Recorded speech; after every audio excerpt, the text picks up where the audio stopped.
I just got my first Bobbie Goods coloring book and it's absolutely adorable. Follow along in this quick, high-speed video as I color this super cute page called Afternoon Tea. You'll see all the supplies and simple techniques I use every step of the way. I'm Angeliki and welcome to my studio. So I'm quite a coloring book collector. I've probably got close to 200 coloring books. And I need another coloring book, like I need a hole in the head. But I saw these Bobbie Goods coloring books just everywhere, and they seem to be kind of going viral, and they just look like a lot of fun. So I thought, let me grab one. And there was only one available. They were all sold out except for this one on her website. So I grabbed this one, and it is called This and That. There's no title on the book, which was strange. I couldn't find a title. I turned to the back and it said volume 6, but on her website it's called This and That coloring book, and this is the very first page. And it's just so cute. You know, I was thinking, back in my day, this would have been considered just a child's coloring book, right? It's very cute but juvenile.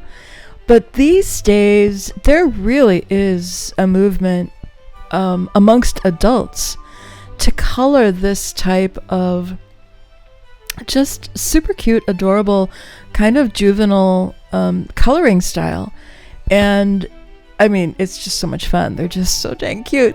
But I think it's because, this is my theory, I think it's because we are going through such complex and stressful times, and there's something nostalgic about this, you know, as an adult coloring this. Something nostalgic, deeply comforting, kind of takes you back to your childhood or what you might have wanted to color when you were in your childhood. And it's very, very soothing and satisfying and fun. And it's so easy. And one thing I also like about her illustrations is that you can color them really simply, right? Just kind of fill in the lines with whatever your favorite art tools are, coloring tools. My favorites these days are the Ohuhu alcohol markers and the Soucolor glitter gel pens, and then also Grabie paint pens. I've moved over from the Posca to Grabie these days. They're just wonderful. I have a set of 48 and I highly recommend them. But you can just, fill in the lines and you just have an adorable page. But they're also these pages are quite blank in a way, so you can fill in your own details. And so that's what you'll see as we get into this. I add some stripes on the orange kitty, and I add some flowers on the window, the curtains, the shop window curtains, and add a little detail on one of the cakes. And it's just fun. You can get as detailed as you want or not. Depends on what your mood is, right? And how risky you want to, because it's a bit of a risk, right? When you start to bring in details, there's that sense of, oh my gosh, am I going to ruin this?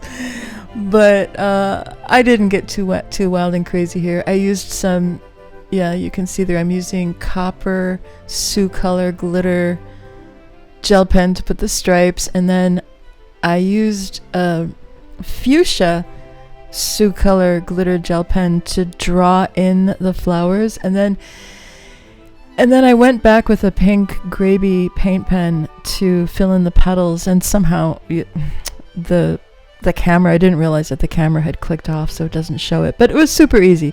I took a Grabie paint pen and just a pink one and filled in the petals, and then in a second you'll see I go back with a yellow Grabie paint pen and I fill in the centers of the flowers. It was so easy.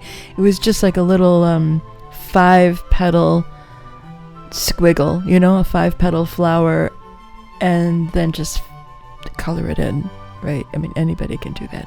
Kids could do that. And then for the background, it's essentially primary colors, right? Shades of red, blue, and yellow, but it brings in a little bit of that cheerful candy pastel vibe with the pinks and the powder blue. And then in the tree, that is not a brown. You might want to consider using a gray, a dark gray. This is a red gray shade. A lot of painters, they focus more on grays. And then the other thing I would say is I noticed on the paper that the alcohol markers don't spread horizontally like in Amazon paper. Like my coloring books are all done on Amazon. The paperback and hardcovers are all on Amazon, and the alcohol markers spread laterally. But on these close-ups, it's kind of weird. The paper really soaks up the marker, and then in the close-ups you can see it looks kind of blotchy, and that is not because the paper isn't saturated. It's really saturated with the alcohol marker, but it's just something about the nature of the paper that she uses in her books. Anyway, it turned out so cute. It's really a pleasure to color in the book. I look forward to doing more pages. I just put some finishing touches, and there she is. Oh, it's just adorable, isn't it? Let me know. Do you want to see more Bobbie Goods coloring videos? Let me know in the comments. I'll do more if you're interested. Thank you so much for spending time with me. Check out the next video in the queue. See you again soon.